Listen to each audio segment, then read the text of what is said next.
Le procès opposant Didier Raoult à Alexander Samuel s'est tenu le matin du vendredi 6 octobre au tribunal de Marseille. Didier Raoult, ancien directeur de l'Institut hospitalo-universitaire Méditerranée Infection, IAGUM, a porté plainte en diffamation contre Alexander Samuel, un docteur en biologie moléculaire qui est un critique virulent de l'IAGUM et un fervent défenseur de la lutte contre la désinformation scientifique. Cette affaire trouve son origine dans une publication de Samuel sur son blog en mars 2021, où il a traduit un article du journaliste scientifique ukraino-allemand Leonid Schneider.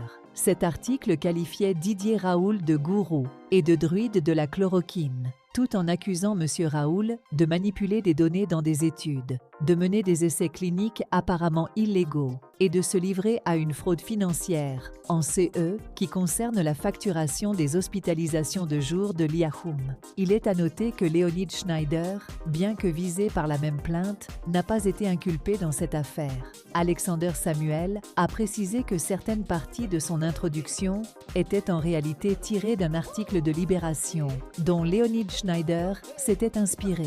Initialement, Didier Raoult, son collaborateur Éric Chabrière et l'IAGUM, représenté par la docteure Yolande Obadia, qui a démissionné de la présidence du CA en septembre 2022 avant de quitter définitivement en avril 2023, avait déposé une plainte commune pour diffamation en juin 2021.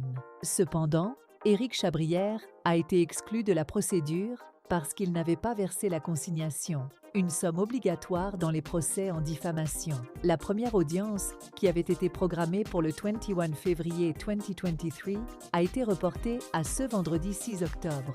Malheureusement, le tribunal a de nouveau renvoyé l'affaire au 24 septembre 2024, car l'avocat de Didier Raoult, maître Brice Grazzini, a estimé ne pas être en mesure de plaider le dossier.